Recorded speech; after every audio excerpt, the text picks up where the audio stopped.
In this series, I'm going to start with 3 Fire King structure decks at a budget of $25 a week to build a powerful, consistent, competitive, and most importantly, fun Yu-Gi-Oh deck. When the time is right, I'll take that deck to a regional, and then a YCS. The road won't be easy, but I know we can do it. Welcome to the Yu-Gi-Oh Budget Challenge. What's potion? You got Matt here, and welcome back to the next episode of the Yu-Gi-Oh Budget Challenge.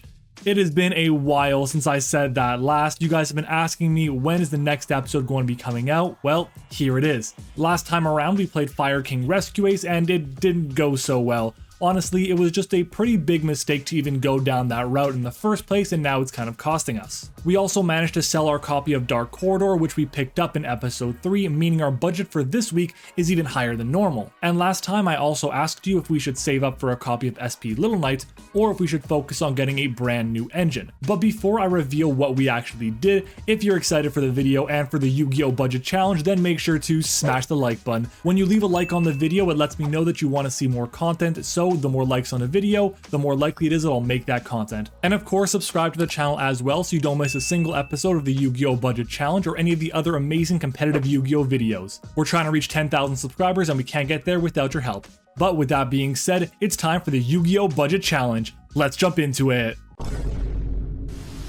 So yeah, I know it's been a minute, but we are back here with our additions to our budget deck. Now, we did have a budget of, I think it was $48 if I'm remembering correctly. We had a sale of the Dark Corridor, which we pulled a few weeks back, which means that we were able to add that to our budget. So we had, I think it was 23 bucks off of that, plus whatever our leftover budget was, plus $25 for today. And we ended up making a change to our strategy. So the plan right now, remember I had done a poll asking if I should save up for SP Little Knight or if I should just go ahead and jump right into a new engine. And you guys all voted and you said I should jump into a brand new engine. So that's what we did. That being said, our new engine is here. We are ready to go. So what did we end up doing? Well, you guys probably knew what it was, but we picked up the tri-brigade engine. So we ended up picking up 3 copies of tri-brigade Fractal, which we picked up for, unfortunately, $4 a copy, which is a bit more expensive than than it is right now. I managed to pick these back up. It was like in January or something, which means that it's been a hot minute. But 3 copies of tri-brigade Fractal is not a bad start here at all. These 3 is great for our deck in general. Just having it as a starter is awesome, so we want to have this.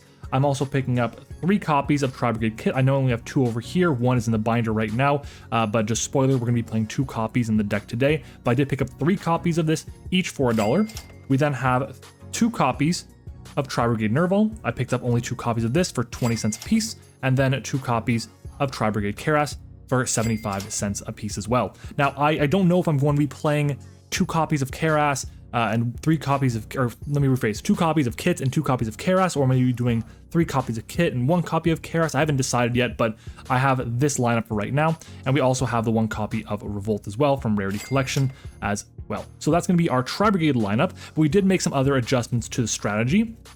So for the extra deck, I managed to pick up not 1, but 2 copies of tri-brigade Shureg. I managed to pick up these each for $5, I should say. So $10 of our budget is going on these 2 cards right here.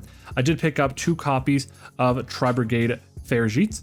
These cards here were, I think it was $1 each, so $2 total. And then 1 copy of Bearbrum. That's going to be, this one was what, another 50 cents? It was 35 cents. There you go. I have my notes in front of me. And the last card we picked up for the extra deck was the 1 copy of Ancient Warrior's Oath Double Dragon Lords. I picked this up for $8. I'm really happy that I waited a bit because this card, when I was originally looking at it, was like $12, and thank God it went down because we could then pick up additional cards for our strategy as well. Speaking of which, we do have a few other non-engine pieces that I wanted to get access to for this specific format. Starting off, of course, with 3 copies of Effect Veiler. I think Veiler is just a solid card right now. 3 copies of this, $1 a copy. There we go. We have our 3 copies of Veiler as hand traps. And we also picked up not 1, but 2 copies of Triple Tactics Talent. I think that Talent is really underrated in this format right now. I don't know what the ratio is going to be exactly, but I got these each for $5. So we are slightly over budget. I think our total comes out to like, what, $50 or something along those lines. But we're going to be taking that from our next week's budget just to make sure we have our play sets here. So that's going to be it. It's been obviously a hot minute since we've been doing this. So I think you guys will forgive me for going over budget just a slight little bit. But because it's been a minute, I'll do a very quick deck profile for you guys. Like I said before, we are going to be transitioning to Fire King Tri-Brigade. This is my first time actually playing this deck in paper, and I'm definitely going to make a lot of mistakes, and maybe the ratios aren't perfect. So this is where I'm going to ask you guys in the comments. Let me know what suggestions you have to either improve the deck with the next steps that we add to the deck, or what ratios you think I should maybe adjust, or lines you think I should go for in future episodes. So that being said, let's go ahead and jump into it. We have 2 copies of Fire King Ponix. I think this is the right ratio for this specific list, as well as 2 copies of Garunix. Again, I would have liked to play 3 copies of Ponix here, but I think that for the fact that I'm playing 42 cards in the main deck, I wanted to have a bit more options to see my non-engine, because the engine itself in this deck is not necessarily going to be able to compete with pure Fire King Snake Eyes or pure Snake Eyes, so I want to have options against that, so I felt like taking out a copy of Ponix made sense.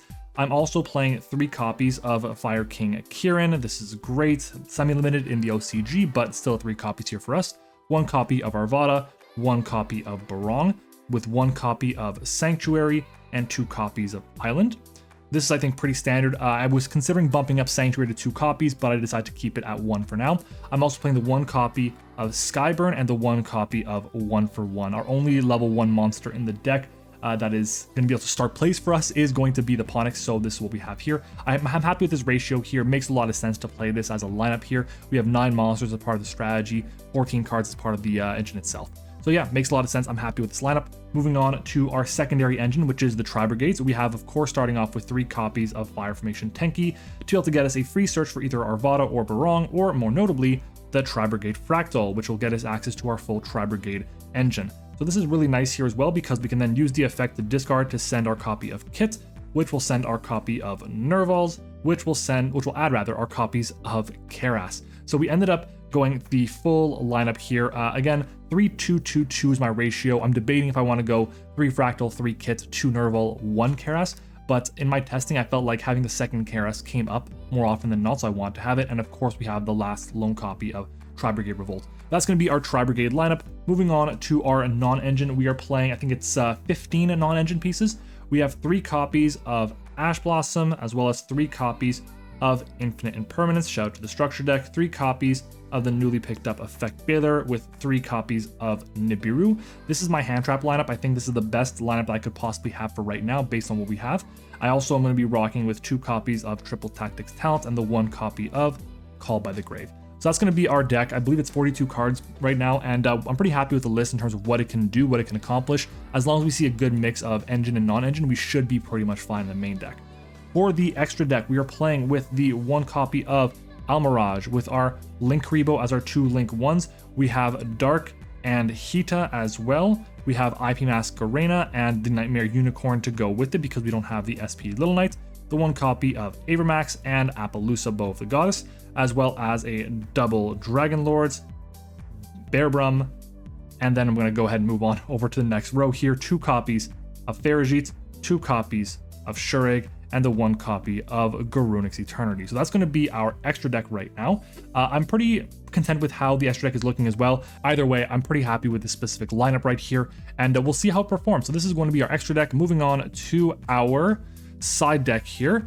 We don't have any upgrades to this side deck, I believe. I think it's just moving some cards around. We are starting off with the 1 copy of Duster with 2 copies of Dino Wrestler Pankratops here. I am playing 3 copies of Droll and Lockbird in the side, just in case I run up against a matchup that's going to be very favorable for Droll. I know there's someone in my locals who plays Dark World, and I need to have Droll to be able to beat them. We are playing the 3 copies of Ghost Bell, the 1 copy of Circle here. I felt like having this was nice to have just as an option in case I want to have the extra extension and recovery, so I felt like having it made some sense. We also have 3 copies of Cosmic Cyclone, and then 2 copies of Evenly Matched. I feel like this was the best I could do with the side deck for the time being. Obviously, it's not perfect. I'd like to make some adjustments to it still, but for what we have right now in our collection, I think we got the job done pretty well. But that's going to wrap it up for the deck profile portion of the video. Stick around because we're going to go ahead and jump right into the duels as we go ahead and head over to locals.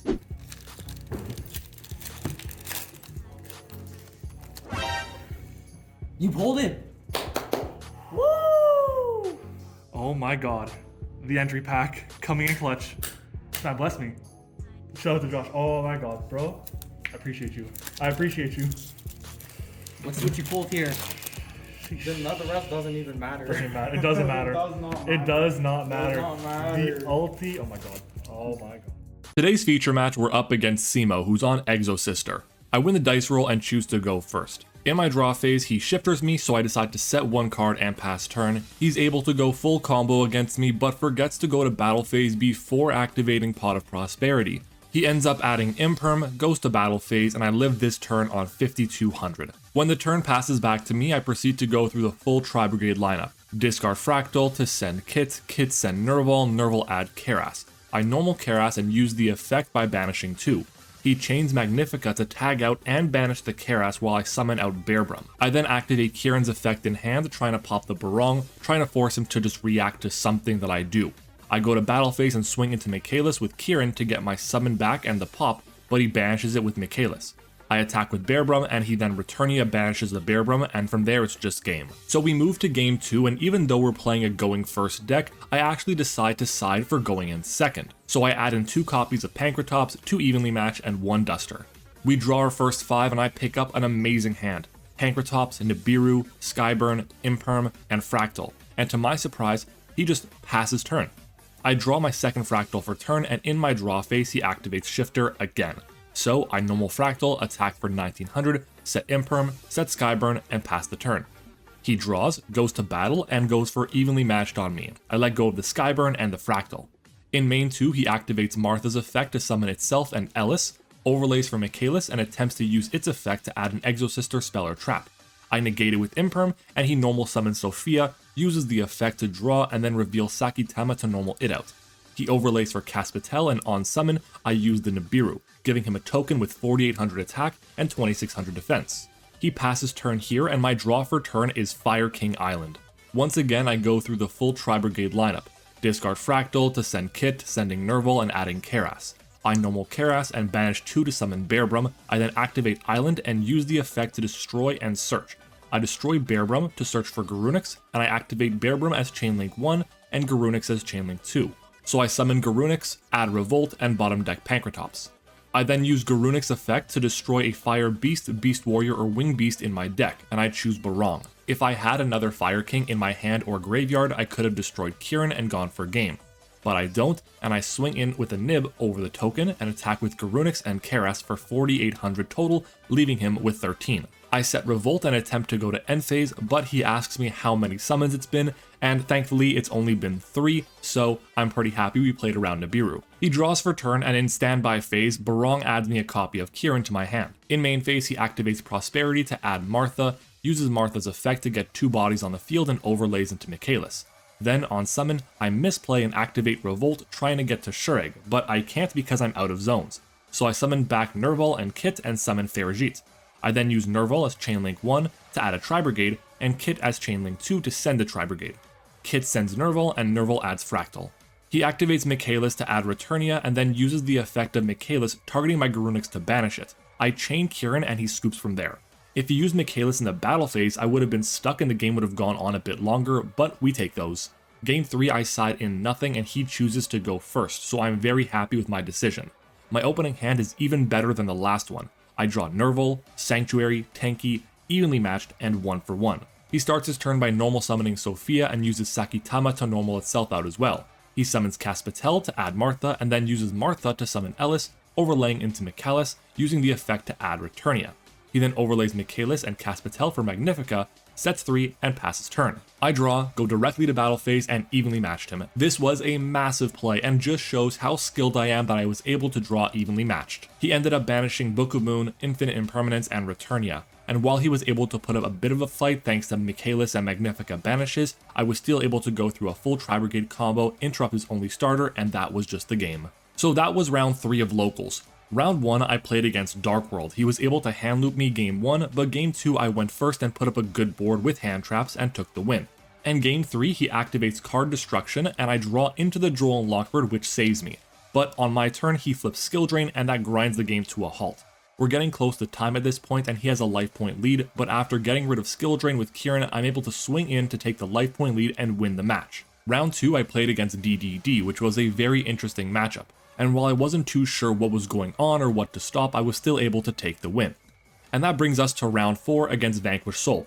Now unfortunately I don't have any footage since my phone died, but that's okay because this game was an absolute mess. Just utter domination. I couldn't do anything against him, he always had the right hand trap and didn't even need to use shifter once, but it is what it is.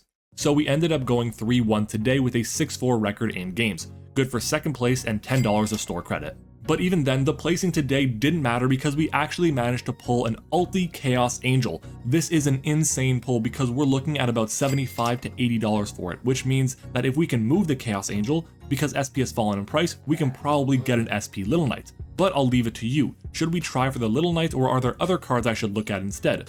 Wanted has fallen to about $50 a copy, which means we can possibly start picking up a playset of that engine too. We can also look at adding in the Snake Eye cards, so I want to know what you think down in the comments. So honestly, this was a pretty amazing episode. Not only did we manage to go 3 wins, 1 loss, good enough for second place at locals, we also managed to pick up a copy of an ultimate rare Chaos Angel, which is just so perfect. So let me know down in the comments what you guys think we should do. Should we invest in that other engine, or should we try and just add in a copy of SP Little Knight eventually? I'd love to hear it, so let me know. And I know you want to see more episodes of the YuGiOh Budget Challenge, but honestly it makes it really difficult to bring it out to you every single week. Not only is there a lot of editing done on each of these videos, but there's so many other videos I also want to bring out. So what I'm going to commit to you guys is that I will bring you at least 2 episodes of the YuGiOh Budget Challenge every single month. That is a guarantee. You will get 2 no matter what. But I wanted to ask you, because now that we're no longer going weekly, are you okay if I increase the weekly or budget for every single episode that we do?